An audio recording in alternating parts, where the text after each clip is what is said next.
Yo, Thought Warriors. What is up? Higher Learning is on. It is Ivan Lathan Jr. And it's me, Rachel and Lindsay. Rachel's sick again. I do not have COVID. I have been tested, I would say, in the last week 6 times.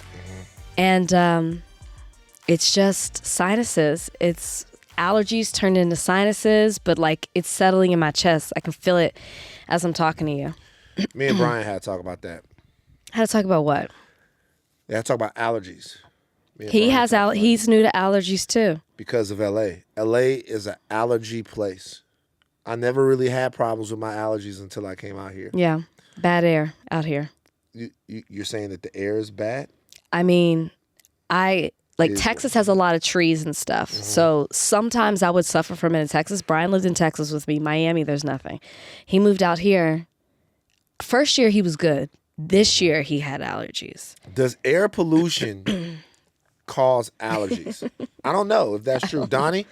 I'm Googling. Do you know if air pollution causes allergies? I have no clue. I know that she's right about the air, right? The air quality is a concern in LA. That's why it's so pretty after it rains, because you get a look of what the city would look like if the air were clean. But also, I just lost my train of thought, which was probably going to happen a lot during this podcast as I'm foggy. No, Bullet it's not train of thought. Train. Star Brad Pitt. No. It was something about Brian and allergies. Right. I don't know. But it also could be the fact that we were inside a lot and now we're outside. And so, could be. You know. And for me, it always starts in like February. I'm like, yo, what is wrong with me? I can't breathe. And like for months, I'm like, I can't breathe. I can't sleep. I can't breathe. And then it just goes away because it's the allergies. It's the spring for me. Spring coming in. I was at your house on Saturday. Finally, you guys, so you can stop hearing him talk about how I don't invite him over. You were there, but he almost didn't come. Almost didn't come. Kalika Cat said, come on, you guys. You know, this idea was because Van talked about it on the podcast. I said, come on over. It's going to be a family day. Bring Bozeman. He and Copper can play with Brownie, have a good time. Yeah. Kalika and Bozeman show up. Van, nowhere. Yeah. I was at the house because my friend Holly was boxing later on that night. And so I'm to the age where I can only do one thing per day. So if it's like go somewhere and then go somewhere else, I have to choose one. I'm not doing 2 things per day. But I got up and I went to go box myself, box around. And then Kalika goes, come to Rachel's house now. Is that what she texted you? Yeah. She's like, come over here now. Bozeman, food is great. Where were those cookies from? Crumble. That motherfucking crumble is off the chain. I like that fucking cook. Like, yo, I tried not to be, because I don't like to get, one of my sort of like insecurities is I can't get too excited about food in front of other people because it makes me feel so like. Everyone was excited though about crumble. You were fine. I'm like, so I'm over there, right? And it's chips and Brian grilled out chicken and all that. So I'm nibbling and stuff.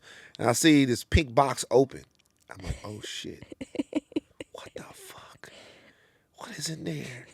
And then I was like, oh, there's a chocolate chip in there. And you ever eat something that you know is going to be good, but you're not prepared for how good it was going to be? Yeah. So I tell them, I break the cookie. I'm like, ooh, consistency's good.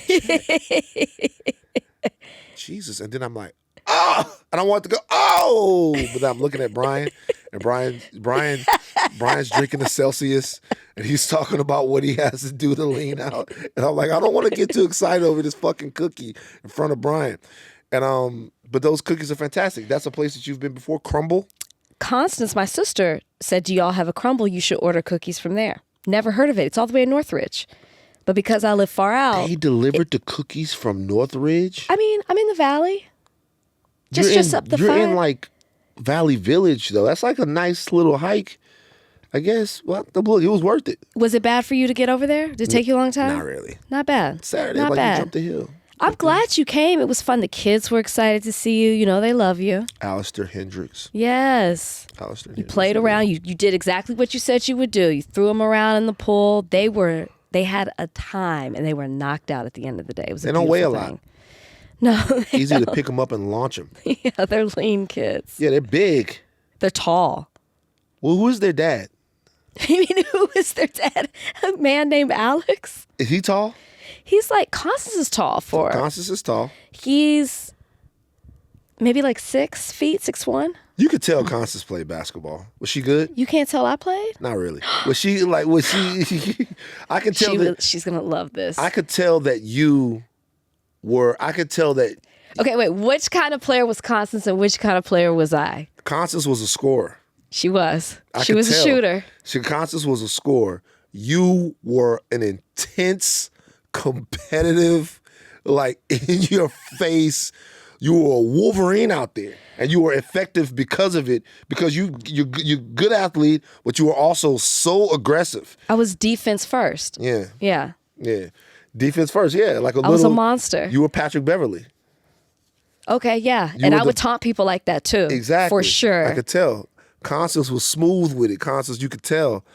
You know what I'm saying? She was smooth with it. Alice is tall, man. And then you had another friend from Dallas. She was at the house. So yeah, it was really like a family day. My friend Premier was there. She's been out here for 12 years. I've known her as long as I can remember. I don't even know when we became friends. Our parents were friends. She and I grew up together and her brother. Mm-hmm. And then another girl, Jade, was there. Jade. She grew Jade up went with to us Spelman. too. No, that was Maya. That was Maya. So I know Maya since I was 14. She went to Spelman with my sister. Uh-huh. Speaking of Spelman, did you see the news? Angelina Jolie's daughter. I figured you'd be upset. I'm not Because upset that just at all. means more money's I don't going to a understand Spelman. why it's a big deal. More money's going to a Spelman. You know why it's a big deal? Because she's going to HBCU. And I thought of all people, you would be very excited about I am that. super you happy. condemn me for not going to an HBCU. So the fact that you don't really hear of celebrities' kids, I feel like, going to HBCUs, especially when they come from white families. I'll be honest with you. I personally think that says more about Angelina Jolie. Well, that's why it's news. Oh, okay. Well, yeah. That's why it's news. It's not 'cause it's Sahara. That says more about Angelina Jolie. They was keeping it real in their house. I mean, it was some fuck shit going on if you listen to her and all of that stuff with Brad and the kids. But they was keeping it real in that house. Yeah. Angelina Jolie probably wasn't one of those. See, because I always wonder, and for white people that have adopted black kids, sometimes I feel like they go about it the wrong way. Mm-hmm. Mm-hmm. Sometimes I feel like they watch a YouTube video and then they learn how to do cornrows. And then they come back and they have somebody's hair all fucked up. And then we could look at you and tell that your mama white because your hair is fucked up. Right. White people that have black kids, don't do it that way. Just take your kids to Lamert and drop them the fuck off. I told you about my white neighbor who came knocked on my door and asked me if I could do her child's hair. See, that's too far too. No, it's not. Yes, it is. No, it's not. I actually really appreciate it. It's not like I didn't know her. Oh, she wasn't I knew her as a neighbor. And she told me that she asked me if I could show her how to do hair. Show her how? I did show her how. Oh, show her. I thought she meant if you could do it. I did it and showed her. She wanted me. And I like pulled out my basket of products and I did her hair and I told her what to get. I don't like it. Like, so what else is she supposed to do? I'm She not doesn't sure. ask. So she is supposed to do YouTube videos. I How's don't she know. supposed For to some know reason, what it's hair like- shop to go to? That's like This Is Us or some NBC. That is an episode of This Is Us. You know what I'm saying? But she asked and she wanted to learn. And I showed her. She stayed. It's not like she dropped her off and went back downstairs. I like that Angelina Jolie, Brad Pitt, whomever over there in the Perfect Bone Structure house had enough wherewithal to instill in some way. Maybe they didn't instill it purposely. Maybe they just didn't stand as a roadblock. Because we don't talk enough about that. We don't talk enough about what not being a roadblock means. Yeah. Because sometimes it's not about, hey, you need to go to Spelman. Sometimes it's about, hey, I want to go to Spelman, and you not saying, hey, shouldn't you go to Brown? Shouldn't you go to Princeton? Shouldn't Yeah. you go to Texas? You know what I mean? Sometimes it's just about that. And I think that matters. But we talked about the Spelman thing. I just want to let people know it's other HBCUs. Shout out Southern. Even shout out FAMU. And I don't really fuck with the Rattlers like that. Well, Van had a conversation about Spelman with my sister who went there and Maya. Yeah. and shared these exact same sentiments. He Broke just it can't. down. But we had a good time. We had a good time on Saturday, and I'm So really glad fun. you came. So fun. It was so funny. I jumped in the pool. All the water came out the pool. This is not true, y'all. We were. I was in the pool so long though. You know how you get in the pool and you're in the pool so long that when you get out of the pool, you feel like all the water is out of your body. Yeah, Like your yeah. faces. I'm like, God damn, this is so fun. Nice pool. By the way, great house, Rachel. Oh, thank you. Like a great house. Y'all got money. All right. You guys, we have to start with something that is two things, as a matter of fact, that are not so fun, but we have to celebrate some people here. We're going to do that on the other side of this break, the big deal of the day. We're going to start the big deal of the day today, remembering two titans in American culture. Boston Celtics great, Bill Russell, passed away at 88. And Nichols, a trailblazing, underrated TV legend. This is the same day the news broke within hours of one another. Bill Russell, you can't say enough about what Bill Russell meant, not just to sports, not just to the NBA, not just to the Celtics, but to, American culture. Yeah. He's a titan. He's a stalwart. It's like when you think of what the quintessential basketball player should be, I feel like I think of Bill Russell. Interesting. Not just because, like people can go back and forth and, 11 championships, first black head coach, all of that. Like you can do all of that. But when people talk about playing with him, they talk about how selfless he was, how it was about the team instead of the individual, which you don't necessarily see all the time these days. So to see that he put the team first rather than putting up his own stats or his own agenda, it was all about everybody else. And that carried on to off the court. Everything that he did, he was at the March on Washington, he stood behind Muhammad Ali. He was in there in the midst of the civil rights movement. And then the way he turned his back, I shouldn't say it, that sounds more negative, but the way he stood against the treatment that he was getting in Boston, and how, he didn't show up when they retired his jersey because of the treatment that he was getting there from the very city that he was so dedicated to in regards to, playing with the Celtics. Just everything he did, mentoring young people, always on the sidelines at an all-star game, always there to give advice, to lend a hand, because he loved the game and he loved the people that were a part of it, but then he also loved the culture and he knew what he represented and what he stood for and what he meant to so many people. So just like, when I just think, just to round it out, he's just like the basketball player, the ultimate basketball player to me. Super well said. So this is where I think about when you think about a guy like Bill Russell. So let me tell you how Michael Jordan changed basketball to me, in my opinion.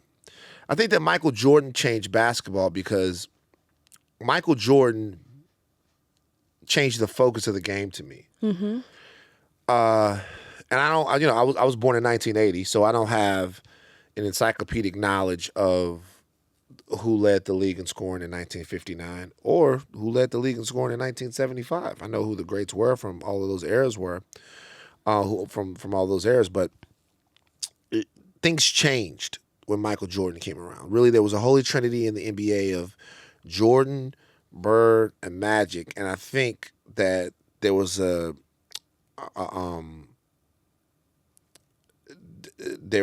mission on behalf of the league to make those three guys bigger than the game. And then Michael Jordan became bigger than those two other guys and bigger than sports, right? And what he did was change the dynamic of team sports to where now it just didn't matter if you won. You had to be the reason why you won, right?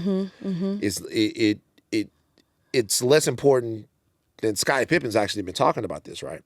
It's less important to be Scottie Pippen, who is an integral part of championship teams, right? Right. You have to be the number one reason why people win it. Everyone has to know it. If you play for a team that's too stacked, that's some people's problem with Kevin Durant. Then they go, oh, blah, blah, blah. You're not the difference maker. You're not this. You're not this. Has much less to do with the entire ecosystem of a team or an organization, and whether or not you are the single difference maker in that situation. Bill Russell was a difference maker, period. Yeah. Like Bill Russell, For sure. you don't look at Bill Russell as the same type of player as like a Jordan, but he was the guy that had to go out and stop Wilt Chamberlain. He was the guy that had to go out and neutralize this dominating, ridiculously athletic, almost alien force in basketball. Wilt Chamberlain was a guy 2 generations before his time in basketball. He was just like a unicorn in every sense of the way. But so was Bill Russell. And Bill Russell, every single part of his life just made a difference. He stepped on that court, and whatever you needed to win, he gave it to you. If you needed 30 rebounds, he gave you 30 rebounds. And when I say 30, I mean 30. I mean, if you needed somebody to go out there and get you 20, 25, 30 boards, he'd give it to you. If you needed somebody to march with you, to go change situations in society, he was there for you. If you needed somebody to show up and support somebody else who was doing it, right, to be a teammate, you would do it. He was the consummate professional, not just at basketball. He was the consummate professional at life. And was funny and was gracious and was a gentleman. And, you know, I think we always say this, and we say this a lot, right? We always say this. My thing is, I don't know if there are a lot of Bill Russells out there right now. I think there's some guys out there that are doing their best Bill Russell impression. In the game of basketball. Period. Or period. Okay. I think we need more Bill Russells. And unfortunately, with his death, I'm hoping that as unfortunate as his death is, shall I say, I'm hoping that the silver lining is that people have a little bit more of an understanding in how he lived and what he was on and off the court. The statesman that he was, the ambassador for basketball that he was. I never saw 1 minute of his play, but he was as recognizable a figure to me as anybody else was, because he was always right there for the younger generation of guys, always involved. I saw the man. I got a chance to meet the man. Oh, you did? Yeah, and he was just like a gigantic, living, breathing, cultural deity. And so it's a sad day, but it's also an opportunity for us to remember and aspire to be as great as Bill Russell was. I mean, even when I was, reading about it and I knew these things, and I don't want to say I forgot about them, but I was reminded as I was going through it, and I'm like, wow, he did so much, and we're talking about it again, and you're totally right. I didn't think about it as the silver lining, but it's so true. Hopefully it does. Someone say, maybe I'm not doing enough and I could do so much more. Or maybe the way I've been going about it ain't right. So do we have any Bill Russells? You said not, you don't know. Do we have any? Any? Look, I don't want to take away from what anyone's doing, even though I kind of Well, no, use it as motivation. Bill Russell is the man. Rest in peace to Bill Russell. Nichelle Nichols, just an unbelievably important, trailblazing actress, played Lieutenant Uhura on Star Trek. She passed away at 89. This is one of the most familiar faces in my life. In your life, yeah. And sadly, not everyone's. I mean, obviously, we all know that I don't know the difference between Star Trek and Star Wars, but I was familiar with Nichelle because of what she represented and her being in that role. And you didn't see typically at that time Black women play a role outside of being a maid, a mammy, a slave, something like that. So I knew her for what she stood for and that she was a trailblazer in that, right? But I don't really know. Sadly, I don't know that much about her life outside of that. It's amazing. I no doubt. His thing caused controversy back in the day because, and she influenced your life, and you don't even know how much she influenced your life. I'll tell you Tell right me. now. I'll tell you how she influenced your life. One of the biggest moments in television history, something that you would actually emulate later on. So that's one of the first interracial kisses was between her and Kirk on Star Trek. You don't even know that she paved the way for you She did. in your life, not just in TV, but in your life. Who would have known without people seeing James T. Kirk, captain of the USS Enterprise, and Lieutenant Uhura kissing, you might not have Maybe so. Brian right now. Maybe so. You know what I mean? I had no idea. I was wondering how you were going to bring this together, but my goodness. Martin Luther King Jr., a guy that I'm sure you guys have heard of, called it the first non-stereotypical role played by a black woman in television history. Nichelle, you give Jesus a hug. I'm telling you straight up right now, if Martin Luther King Jr. Yeah. had said saw something like that about me, I would be telling that Everybody. I didn't hear enough. I want all of our elders, make sure y'all talk y'all shit before y'all leave us. Because that's the type of thing I would be telling everybody. I will go to the DMV. They'll be like, hey, you got to wait. I'm like, no, I'm not waiting for nothing. Dr. King told me. Rest in peace. And that's why we can't have anything. Because we would do that. But yes, rest in peace to Nichelle Nichols. Beautiful. In her career, she was known for that role. She played that role not just in television, on television, but in movies as well. Just a fantastic, like for me, someone who loves sci-fi, I can't tell you how much when you're watching Star Trek as a kid or when you're watching Star Wars as a kid, like at a time when we were thirsting and starving for representation, right? At a time when you'd see these movies and you would never see anyone who reminded you of one of your uncles or your aunts. And then you see Lando Calrissian in Star Wars. He's the man in Bespin, right? He's runs Cloud City, right? You see Lieutenant Uhura, and she is right there representing a future, in the Federation, representing a future that is supposed to have moved past racism. Right? Oh, really? They addressed that? Yeah. Well, the reason why the crew is multicultural on the Enterprise is because we're supposed to be at a point where that doesn't exist anymore. We're supposed to be at a point where that's not a thing. Where that's not a thing anymore, right? And so, you have the Federation. So they don't live on Earth? They do live on Earth. The headquarters in San Francisco. Okay. But they never deal with that. I really know nothing. I don't know the concept. I don't know anything about Star Trek except for this. So this is what. Okay, who does that in Star Trek? They all do. No. Captain Kirk? Wrong. I don't know anybody else. Spock? Yeah, Spock does. I just literally pulled that out. Okay, so of nowhere. Spock does that. You put 5 people up and I wouldn't know which one was Spock. So you wouldn't know which one was Spock? Which one's Spock? I don't even know if I would fully be able to identify Captain Kirk. My nigga, like on some real shit. You know what? It's like Spock.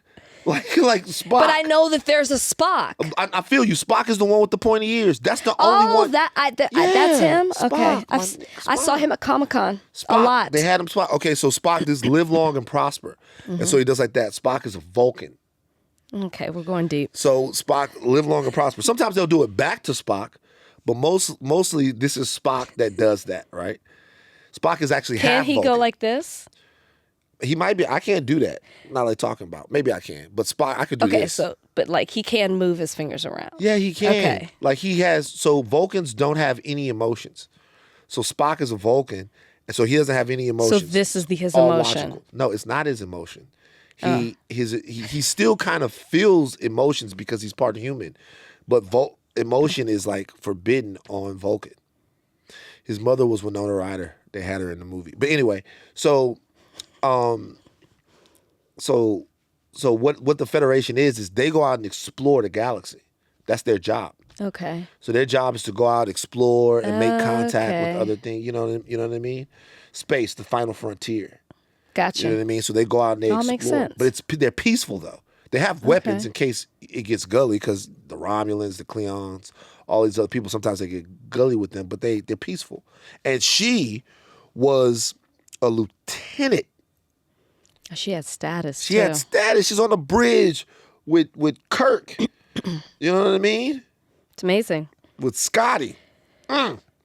Rest in peace. Rest in peace. Yeah. A moment of silence for those two people that have become our ancestors now. Good journey into the hereafter.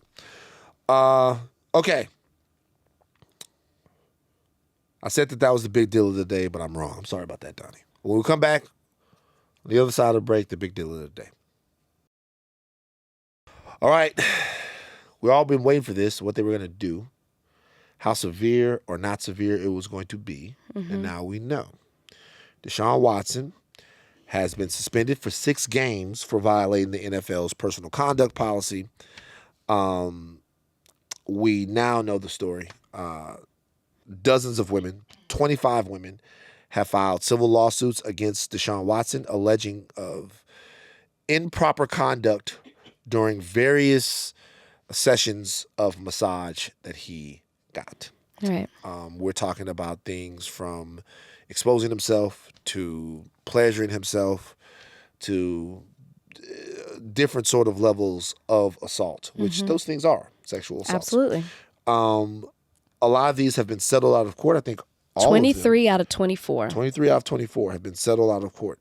There have not been any criminal charges that have really been able to stick to Deshaun Watson. So whatever penalty that was going to come as it relates to this was going to come from the NFL. And now we know that it is 6 games. This has been a long and winding sort of saga of events that started nearly a year and a half ago, maybe longer than that, 2021, 2020, something like that. We've been going through this like forever. I think the accusations start for years back, but I feel like we didn't find out till like 2021. Could be. Okay, cool. So now we know that the judge, and the judge's name in this case is Sue L. Robinson. And this 6-game suspension was decided by her. It includes an unprecedented condition. Watson can only get massages from therapists that are on the Browns' staff. He can't hire his own massage therapists. That is according to Tom Pelisseri. That is according to reporting done by the NFL Network. I don't know what that guy's name is. The NFL, from what we know, have been pushing for a suspension of at least a year. The Players Association and Watson's attorney say that he shouldn't have been suspended at all. Rach. So there's a lot here. And I even have questions with it. So there's a lot being compared to other players that have been suspended prior to Deshaun Watson getting his penalty. You have to also consider that former federal judge Sue Robinson. Robinson. Sue Rob. This is the first time she has done this. If you'll remember, it was Roger Goodell who was giving out these penalties and these suspensions before. This is the first time, I guess this is under the new CBA, that they've agreed that it would be a mediator that they both agreed on, or an arbitrator they both agreed on that would listen to the case from an objective point of view. So this is the first time that she's done this. So it's hard to compare what has happened before when it was Roger issuing those out versus what Sue is deciding in this case. The other thing is, I heard today that only 4 of the accusations were considered. Yeah, only 4. That's true. Why? I need somebody to tell me how that's possible, that if there were no criminal charges, we know that there were 24 I've heard 24, 27, and 30. But we know there were over 20 civil suits. 23 have been settled. Why are we only considering 4? And whose choice was that to put up 4? Because my question becomes, did you put up those 4 because those were the strongest cases?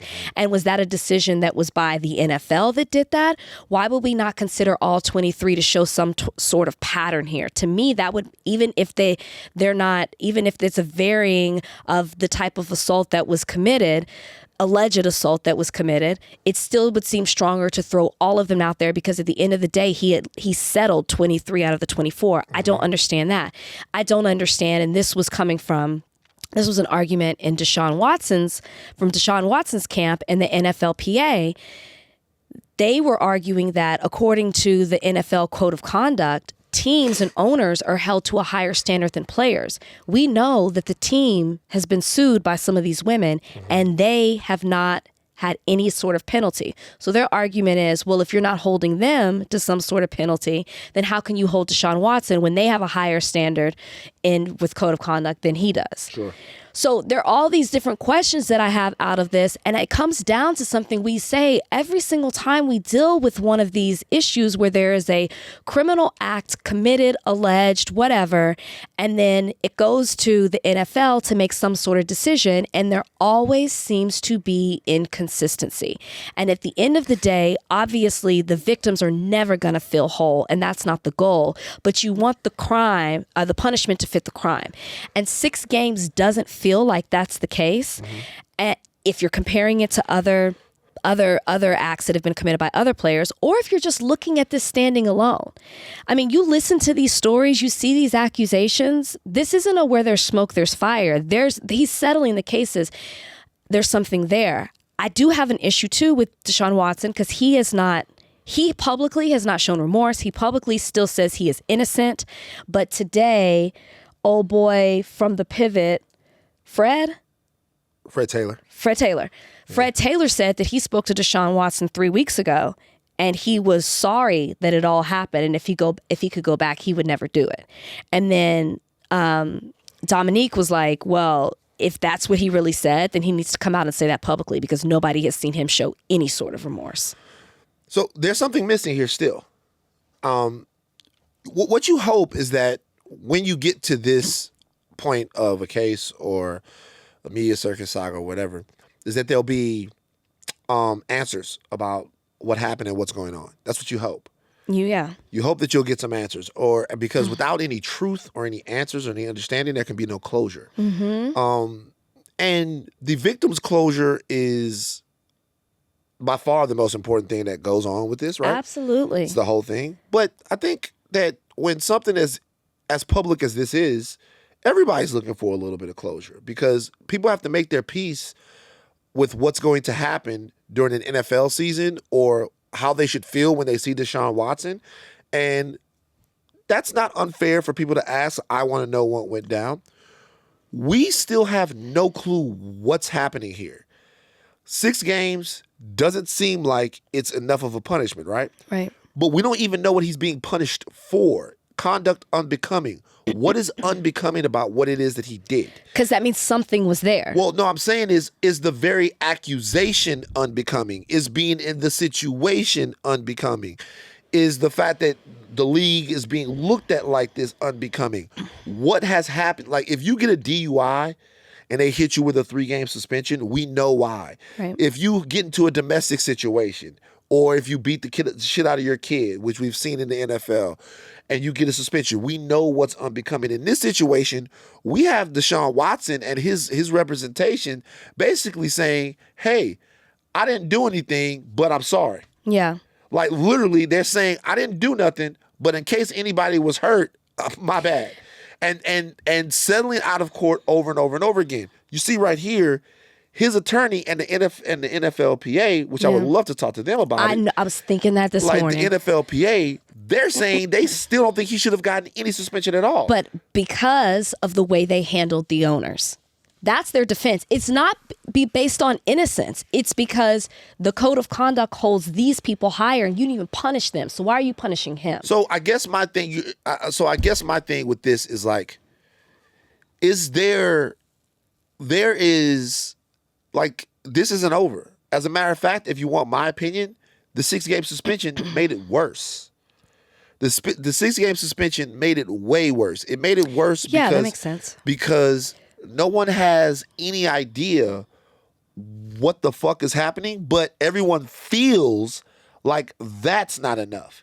And when feelings dominate information, shit always goes wrong. Sure. So either Deshaun Watson needs to say, hey, I used to go into massages with women and say things to them that made me expect that it was okay for me to pull my dick out, and some of these women didn't get it, or there is an explanation here, or the explanation is that this guy has a serious fucking problem and he needs help and not to be in an NFL organization. But there is an answer, and this what we've just gotten brings us no closer to finding it out. And because it's, well, I was about to say it's definitive. It's not. So the NFL and Deshaun Watson's side has 3 days to decide if they're going to appeal it. Now, NFLPA has already said they're not appealing. Whatever the decision was, they weren't going to appeal it. So we're not expecting that to happen with them.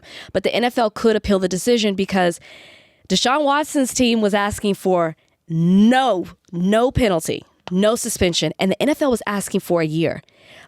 That is such a large... there's a huge difference that they were asking for him nothing. Oh, and also to add to that, he has no fine. So he's only losing money for the 6 games, which I saw was $330,000, but will collect like 40-something million this year for the rest of the games? Yeah, that's a lot of money. So if you're Deshaun Watson, why would you ever do one of the 2 things, if any, that you just said? He's already said he denies it all. It didn't happen.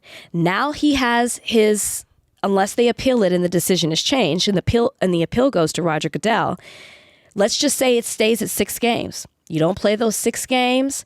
You keep working out. You can come back and start practicing within that 6th week. You're going to get your money after that. You're going to play the rest of the season as a starter. Like, what incentive do you have? That's a fantastic question. That's what I... Let me tell you what my incentive would be. If in some kind of way I was accused of jerking off in front of 25 different women, and there was either an explanation or I didn't do it, nigga, we putting a fedora on, we putting on a trench coat, we investigating this shit. We going deep. I'm going to let everybody know this is all about Deshaun and how he wants to be viewed in his career now. If Deshaun Watson is okay with people thinking that he is a sexual deviant, which he would have to be, that likes to jerk off in front of women, like without their consent, then Deshaun Watson will continue to keep quiet. But if it was me, I would be on I'm finding the real killer shit. Yeah. If it were me and that was the perception of me, and that is in fact what didn't happen, should I say, I'm going to make sure that everybody knows what the fuck went on. Look, I don't see what type of explanation there could be, but maybe there's one. Maybe he's fucking fucked up in the head or I have no clue. But if Deshaun Watson just says, hey, 6 games came down, Sue Robinson made the decision, the NFL has to abide by it, like this is the way the arbitration process works, boom, now let's everybody move on. They ain't never moving on. This is with him forever. He could go out right now and win the MVP and the Super Bowl, he's still going to be the jack-off guy. You think so? I absolutely believe so. So if we're going by history, people let it go. People will move on to the next thing eventually. Like Browns fans are going to be forgiving because they've already, they picked him up not picked him up, but like he was traded to the Browns when this investigation was going on. So Browns fans aren't going to care for the most part. I think people will move on to the next thing. Somebody else will do something terrible because that's just human nature. And they're just slowly going to look past Deshaun. I'm telling you. They will move on. Of course they will. But they will never forget. And but will they? And what does that mean? How does that look? You'll never forget. I'll tell you straight up, bruh. 25 is a big number. People have moved on and forgotten things. I know they have for athletes in the past. But there's been 25 is a big number. That seems pathological. Like 25 is a big number. So what I'm saying is, if I'm Deshaun Watson, and there is an explanation which he is laying down in front of the fucking train, promising people that he is innocent. He needs to convince people of that. And if he doesn't, then he's okay with being known as a jack-off guy. And until I know more about it, his name is JLG, jack-off guy. I gotta be real with you.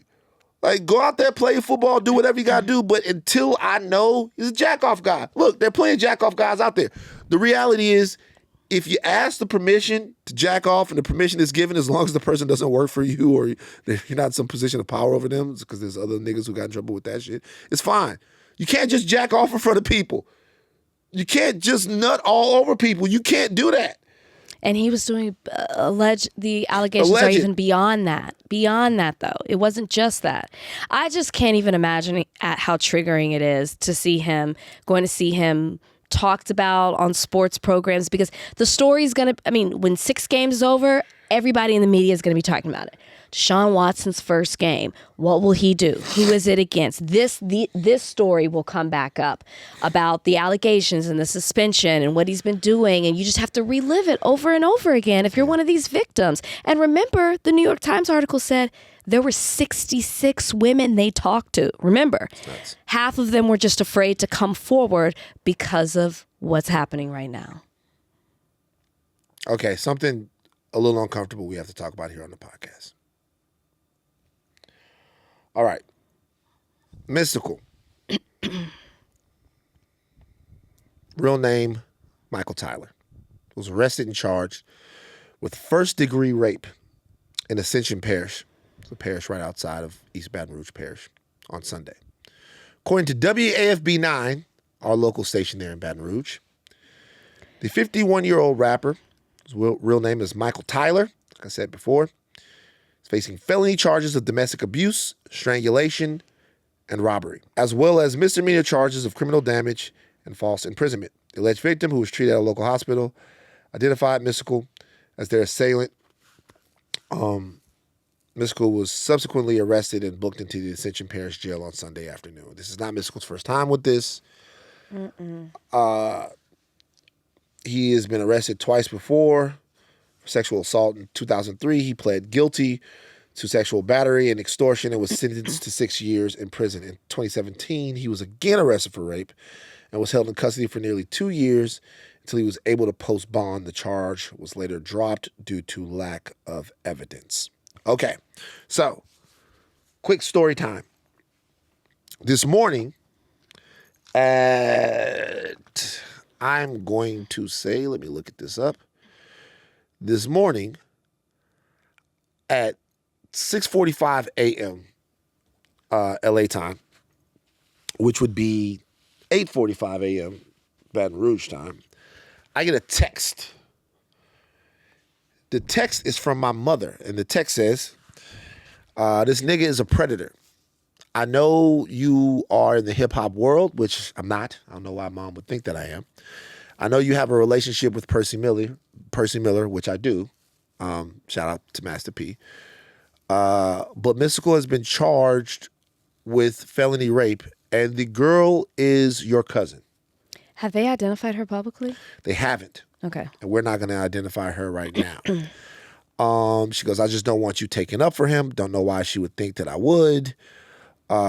Because people are saying that he is being targeted because he is a black man. She contacted me on late yesterday. I know you have a relationship with the hip-hop community. My mother thinks that I have this deep relationship with the hip-hop community.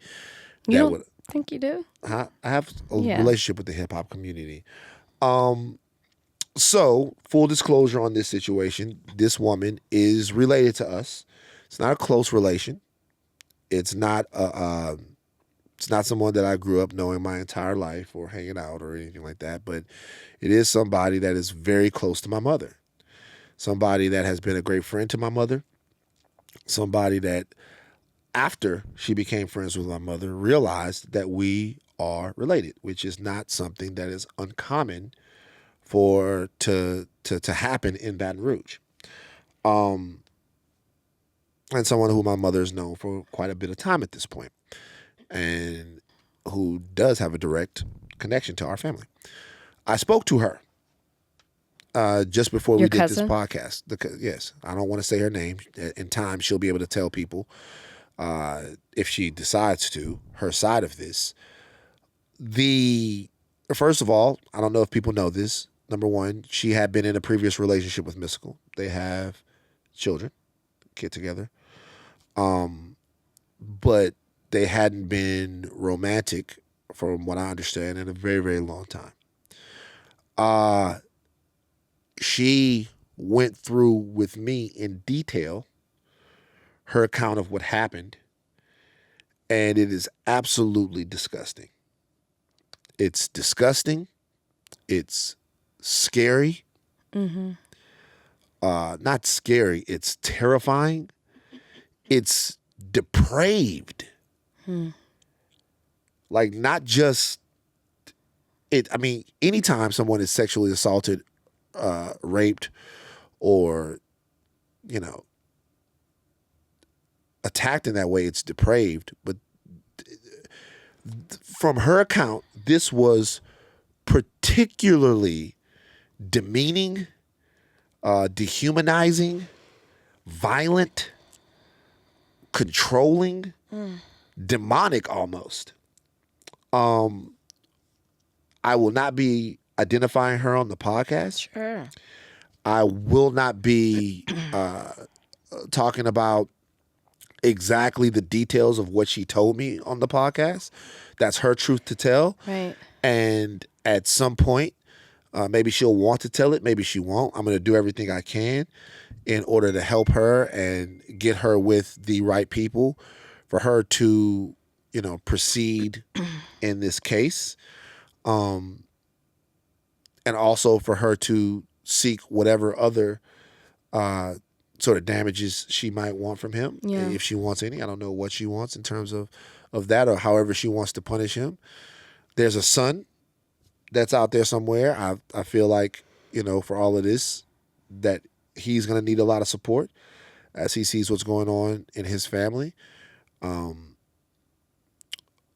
But the reason why I'm even talking about this and saying this is because I understand that when someone is accused of a crime, when someone is accused of something, and it's somebody that we know that might have made us laugh, our inclination is to say, hey, this is a money grab. This is false. This is something that never happened. And in cases like this, I would just caution people. The law hasn't had its say yet. These are all allegations at this point, right?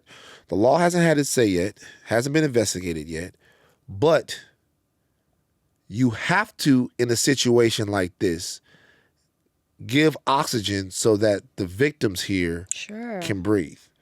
Because if not, all of your uninformed, knee-jerk, bullshit responses to this will suffocate them. And they'll be less voracious about approaching their truth and attacking their truth. The truth has to be attacked. Sometimes you can't just go and ask for it. Sometimes you have to rip it away. You know what I mean?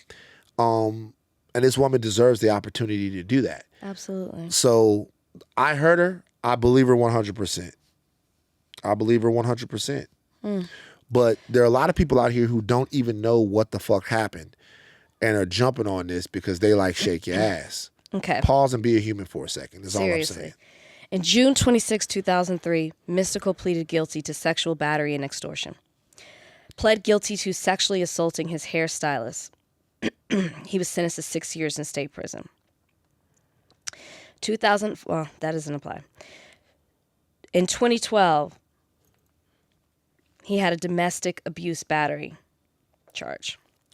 In 2017, he was arrested and then subsequently charged with rape.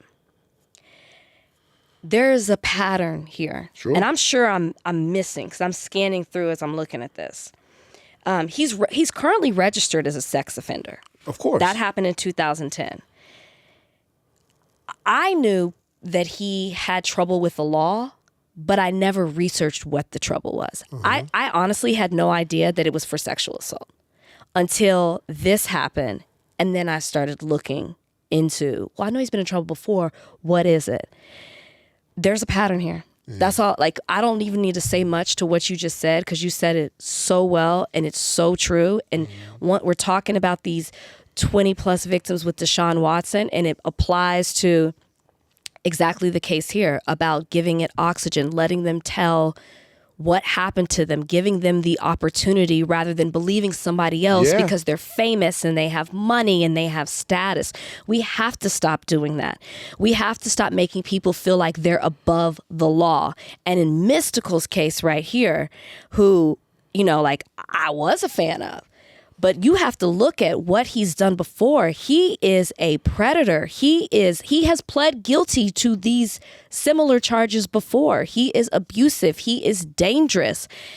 We have to take this seriously. My thoughts and prayers are with your cousin. I can't even imagine what she's going through as she's having to deal with what happened to her. Yeah. Then this is the father of her child. Yeah. Then she's going to have to deal with the court of public opinion. Yeah. All to get some sort of justice, which she absolutely deserves on the criminal and the civil side. And so I hope that she finds peace, but then I also hope she gets justice as well. Yeah. I hope she finds peace. I hope she gets justice, and I'm going to be right here as a resource to make sure that it happens. So, but all with what she wants to do. Yeah. All with how she is going to be looking at it. All with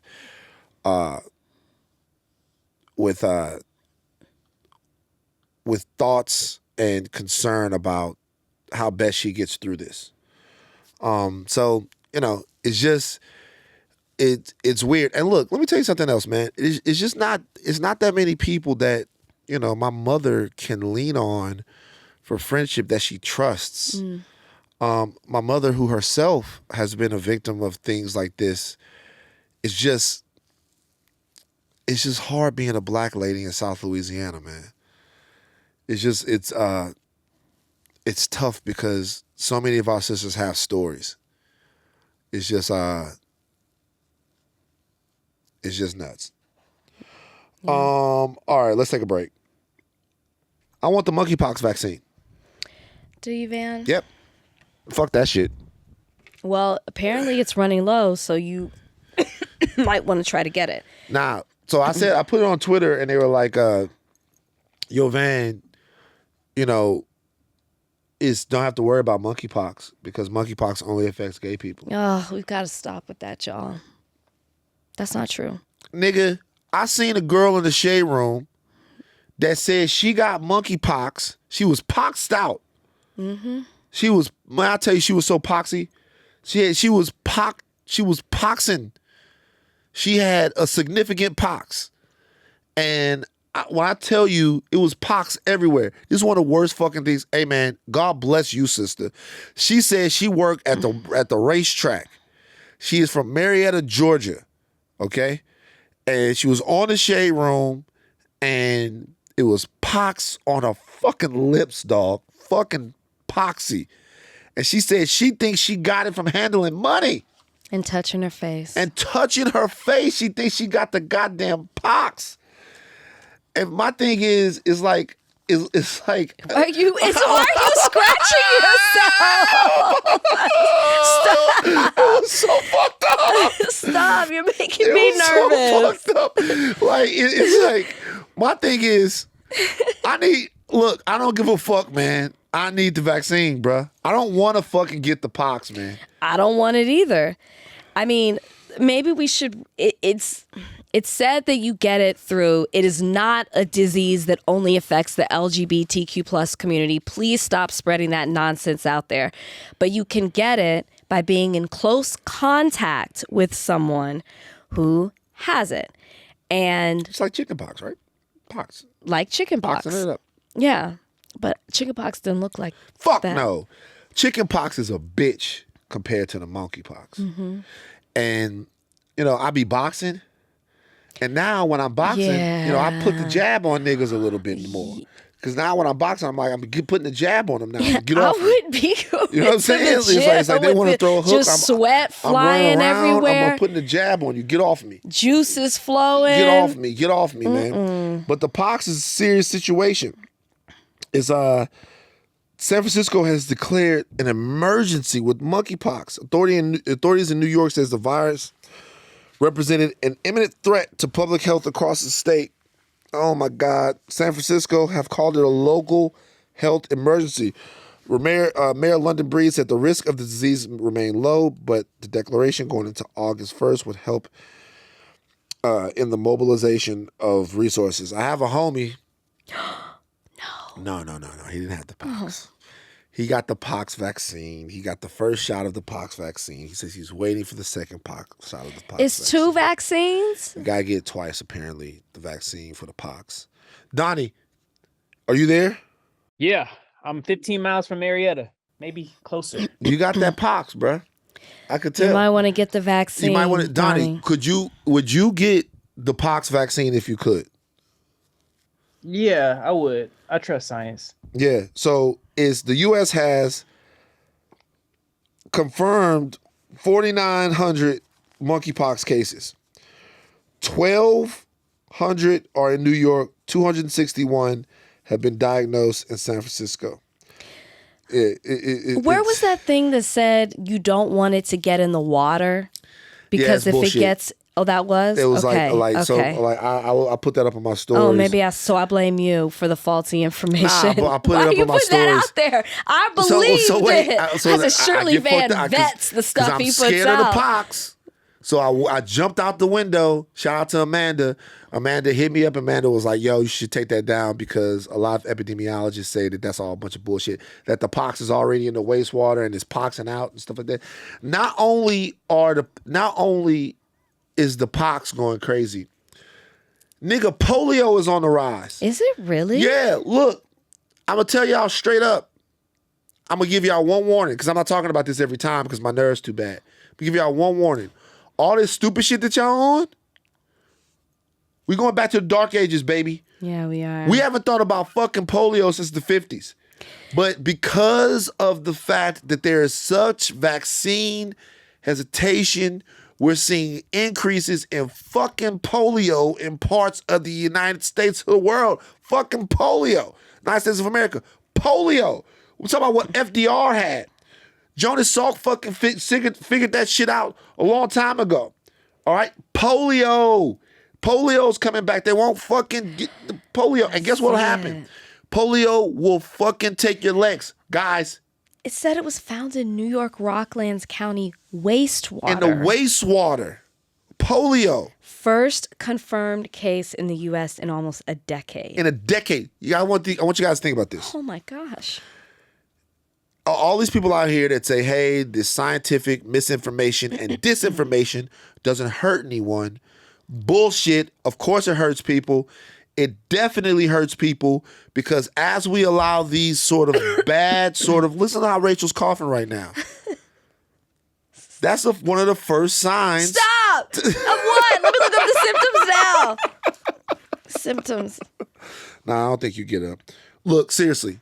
Make sure your science is fucking on point because the reality of these situations is that the fucking shit can come back. These diseases didn't just leave the planet.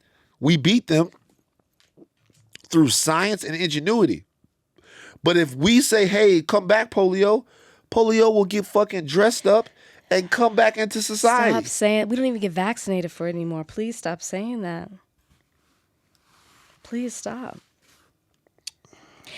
You know what I don't like about this? What? Is that it says 1,200 cases in New York, 200 cases in San Francisco. Where are the other 2,000? Talk about monkeypox? Yeah. We don't know. Where are they? You never know.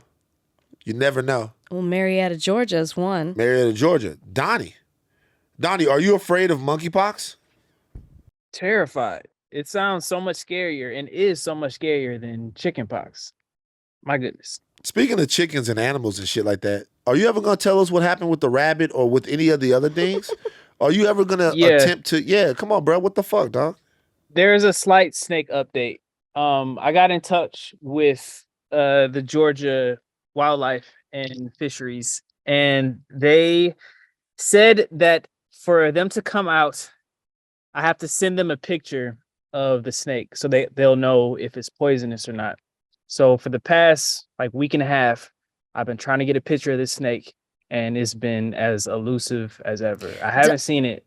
I know it's still there though. If you get close enough for a picture, kill it. What was I doing to them beetles in the backyard? Y'all, I gotta be honest with y'all. What was I doing to him? Van was screaming at me because I was smacking them. They were flying left and right. So they're beetles. Rachel has a beetle issue in her backyard. I've never seen them come out like that. Beautiful, harmless beetles. And these city folk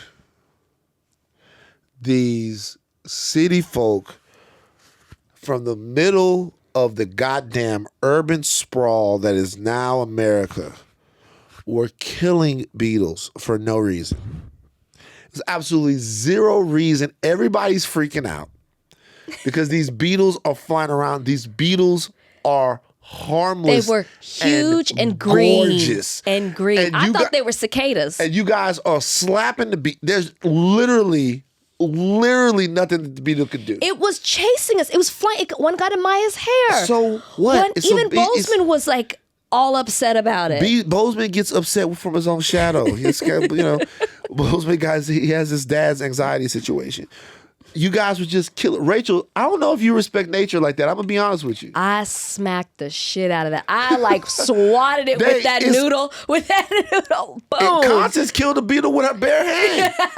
It's like they smacking around beetles and all of this. And I feel sorry for the beetles because the beetles are like, yo, this is our fucking place. All of these trees and shit. They're insects. Don't do the same argument with the mountain lions that you do with these beetles. Let me ask you a question. And don't call me a non-animal lover when I've adopted not one but 2 dogs. Yeah, that's different though. You adopt a dog. Adopting a dog. Let me break this down for people right now. Adopting a dog doesn't make you an animal lover. But I do love animals. Adopting a dog doesn't make you an animal lover. Adopting a dog means you've adopted. It's a great thing to do. You want a furry little pal to come in and hug you up and be down with you forever. The real test of an animal lover is how you treat mountain lion. The real test of an animal lover is whether or not, why kill the beetle? Because it was bothering us. The beetle's dead now. I have a fear of things that fly. I've talked about this multiple times. Would you kill if let's say there was a sparrow back there and the sparrow was? Would you kill the sparrow? Isn't it illegal to do that? I'm just asking. You forget about the law. We know you. It depends. If I could, I probably would. See what I'm saying? And then Donnie gonna kill the snake. The snake hadn't done nothing. Have you ever been attacked by a bird? Of course. Oh, I was going to say, well, then you think differently, but apparently not. Of course not. I've been attacked by a bird. I spent my whole life outside. I've been attacked by snakes. I've been attacked by beetles. I've been bit up by all kinds of things. But you know what? The more time you spend outside in nature, the more you understand that it's a delicate ecosystem and everything has its place. You know what? I'll be honest with you. Can I tell you a little story about the mouse that was in my room? So check me out. We lived in so check me out. We lived in Zachary, all right? After mom left, it was just me and dad in the house. The house went from beautiful to all fucked up in like 6 hours. My mother was there. My mother would come out. She would pressure wash the fucking sign outside. Everything would happen. Like my mother would be like, son, it's time to go outside and cut this, whatever. If anything like broke, like on the stove, there's a guy coming out, fix the stove, whatever. It got to the point to where you would turn the fire on the stove, right? It was an electric stove. You turn it on an island, and it would go pop, pop, pop. And me and my dad just left it. You know what I'm saying? Like me and my dad just left it. The washing machine broke. Me and my dad didn't call somebody out to fix the washing machine. We just started going to the laundromat. Like, you know what I'm saying? Like and my mom was there, everything, she left, everything was fucked up. And another thing that happened is critters started to like come around. Gosh. Like I don't know how whatever she was doing to keep the house together, which we never appreciate women for doing, but she was keeping the house together. So, you know, me and my dad are there, and I would see run from the hall to my closet a mouse. And my dad saw him one time, and my dad was like, all right, son, that's what we're gonna do about the mouse. Because outside there were rats, and we were used to that, right? But in the country, it's like, this is what we're gonna do about the mouse. We're gonna go up here to Walmart. Well, he called it Walmart. I don't know why he wouldn't say the T. Go up here to Walmart, and we'll leave little rat traps. Put the rat traps out there. Get the rat. Get the mouse, right?